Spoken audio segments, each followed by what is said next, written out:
The doorway. He held his mistress close, a satisfied smile on his lips.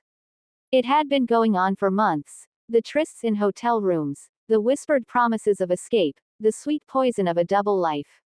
For a moment, wrapped in her arms, he believed he had found something he'd lost. Youth, desire, or maybe just the thrill of being wanted. But today, he lost track of time. The sound of the door clicking open was soft, almost respectful. But it shattered everything. He turned slowly, the warmth draining from his face as he saw her. His wife, Rachel, standing in the doorway, coat still buttoned, her keys dangling from her hand, her eyes wide and frozen in disbelief. She didn't say a word. Not at first. Rachel's gaze shifted between him and the younger woman in his arms. The mistress stepped back awkwardly, sensing the weight of her presence, brushing her dress down as if modesty could erase what had just happened. Rachel, he finally said, his voice hoarse, unfamiliar in his own throat. Rachel didn't move. Her face remained unreadable, except for the way her jaw tightened, the way her chest barely moved. She looked at him as though he were a stranger. No, worse, like someone she had trusted to hold her heart, only to find he'd left it in a hotel bed, unmade and forgotten. I left my scarf, she said quietly, eyes scanning the room like she was trying to understand the scene, to make it fit into a version of her life that made sense. In your car last night. I figured you'd be here. You've been distant lately. He opened his mouth to respond but didn't know where to begin. The lie had lived so long in his mouth that the truth now felt too large to swallow. The other woman stepped forward. Maybe I should go. Rachel didn't look at her. Please don't speak. There was a coldness in her tone that silenced the room. Not anger, something colder, more devastating. Disappointment. The mistress grabbed her purse and left without another word. Silence settled between the couple. Thick and unbearable. I was going to end it, he said. I swear. Rachel raised an eyebrow. Before or after you kissed her goodbye? He winced. It didn't mean anything. Her laugh came sharp, bitter. You held her like she meant everything.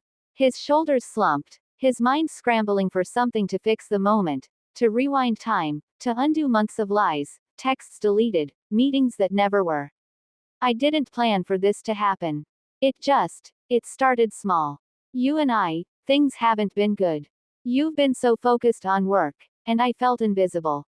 Rachel blinked. So you made yourself seen by someone else. He looked at her then, really looked. The same woman he'd met 12 years ago in a bookstore. The same woman who'd held his hand during his father's funeral. The one who had cried when they bought their first home, who had packed lunches, waited up late, forgiven so many small betrayals before this final, crushing one. She was still beautiful, but now he saw the lines on her face that hadn't been there before. He had put some of them there. I don't even know who you are right now, she whispered, more to herself than him. He reached out, but she stepped back. I need you to tell me the truth, she said, steadying herself.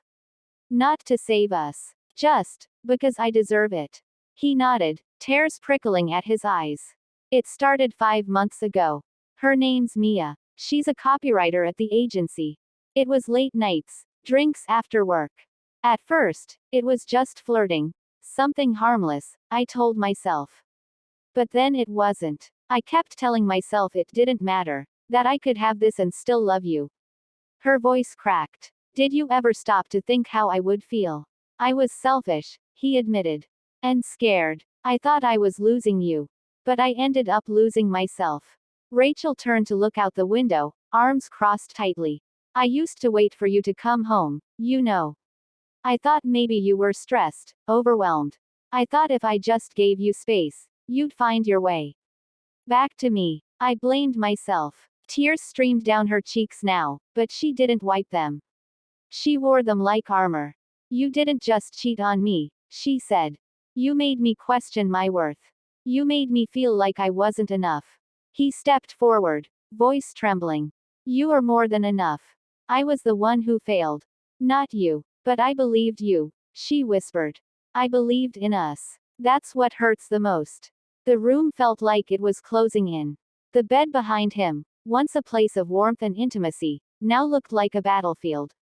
What happens now? he asked. She didn't answer immediately. When she turned to face him again, something in her had shifted, something he couldn't name. It wasn't hatred. It wasn't love, either. It was resolve. I don't know, she said. I need time. I need space. I need to remember who I was before I became the woman standing in this room, watching her husband fall in love with someone else. I'll do anything, he said. Therapy, counseling, I'll end it. I already have. I'll prove to you that I can be the man you married. Rachel shook her head gently. Don't be the man I married. Be the man you should have been all along. Then she turned and walked out, leaving him in the echo of everything he'd destroyed. And for the first time in months, he felt truly alone.